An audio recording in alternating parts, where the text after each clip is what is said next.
अस्सलाम वालेकुम friends, welcome back to Top Smarties drama serial तड़के वफा। जहां पर आखिरकार अनिला से गलती हो ही गई। आखिरकार चोर से भी तो कभी गलती हो जाया करती है, तो फिर वो चोर पकड़ा जाया करता है। जैसे कि अनिला, जिसे आसिफ बहुत तंग कर रहा था पैसों के लिए, तो वो फिर बैंक ट्रांजैक्शन करवा देती है और यही बैंक ट्रांजैक्शन आगे चलकर सबूत बन जाएगा।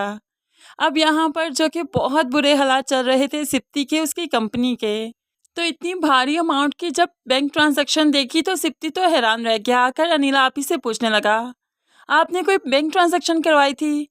मुझसे पूछ तो लेती। तो यहाँ पर अनिला कहने लगी, अब सिप्ती तुम एक एक पाई का मुझसे हिसाब लोगे, मुझ पर शक करोगे क्या? पैसा खर्च करने से पहले तुमसे पूछना पड़ेगा मुझे। अब ये हालात आ गए। यहाँ पर तो सिप्ती खुद में ही शर्मिंदा हो गया, नहीं आप ही, मेरा वो मतलब नहीं था। आजकल मुझे पैसों की ज़रूरत है, पाई पाई की ज़रूरत है। आप जानती हैं ना कि कंपनी बहुत क्राइसिस में चल रही है, बस इसीलिए पूछा। पहले कभी पूछा था क्या मैंने? दूसरी तरफ शहीर और मरियम जो कि ऑफिस में थे, यहीं पर मालूम पड़ा कि आयशा की तबीयत बहुत ख़राब है। शहीर तो जल्दी से हॉस्पिटल आ जाता है आयशा को लेकर, और साथ ही मरियम भी आ गई। यहाँ पर आया तो आयशा की कंडीशन काफ़ी क्रिटिकल थी कि डॉक्टर ने आते ही डॉक्यूमेंट्स शहीर के हाथ में थमाते हुए कह दिया, हमें फ़ौरन से पहले डिलीवरी करनी होगी, आपकी वाइफ की तबीयत बहुत क्रिटिकल है।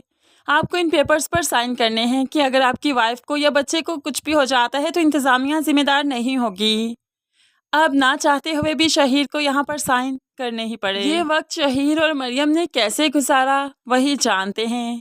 अब काफ़ी इंतज़ार के बाद जब डॉक्टर आई तो बच्चे की खुशखबरी देने के साथ साथ आशा की तरफ से माजरत कर ली कि हम आपकी वाइफ को नहीं बचा पाए। शहीर तो जैसे अर्श से फर्श पर गिर पड़ा, बहुत ही मोहब्बत करता था अपनी बीवी से। अब यहाँ पर बच्चे की खुशी वो नहीं मना सका।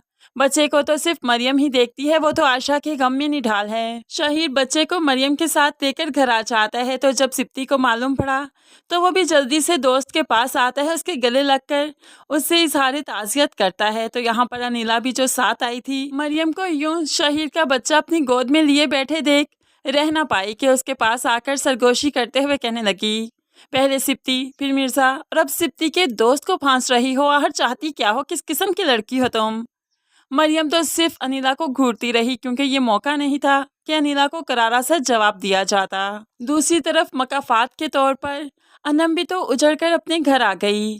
पहले सजीला, फिर अनम, और फिर अनिला की भी अब कहाँ शादी होगी। मिर्ज़ा भी तो अनिला की हकीकतों से वाकिफ होता ही जा रहा है। अनम यहाँ पर आकर काफ़ी रो रही थी। नौशीन ने देखा तो हैरान हो गई, अब यहाँ पर आकर क्यों रो रही हैं, क्या हुआ, सब ठीक तो है? तो वो फिर उसके भाई के करतूत उसे बताती है। अब तो नशीन को भी बहुत गुस्सा आया, क्योंकि अयाज इस तरह से दूसरी शादी कर लेगा तो सिप्तैन से भला नशीन की शादी कैसे होगी। इसलिए उसे फ़ोन करती है, ये क्या किया आपने? तो अनम फ़ौरन से पहले फ़ोन को स्पीकर पर लेकर नशीन के हाथ से छीन लेती है। तो अयाज कहने लगा, उस नकचढ़ी सरफिरी लड़की के साथ मेरा गुजारा नहीं हो सकता, मैं उसके साथ नहीं रह सकता। बहुत ही अच्छा होगा, बहुत जल्द तुम भी वापस आ जाओ। लेकिन नशीन इतनी आसानी से वापस आना नहीं चाहती। होप सो यहाँ पर अनम को सबक मिल ही जाए और वह अयाज के साथ अपनी ज़िंदगी नए सिरे से शुरू करे, उसे माफ़ी मांग ले। तो दूसरी तरफ अनीला को जब मालूम पड़ेगा अयाज के बारे में, तो वो नशीन को डराएगी, धमकाएगी। लेकिन ये भी नशीन है, अनीला को ब्लैकमेल करेगी, जिसके पास बहुत से राज हैं अनीला के।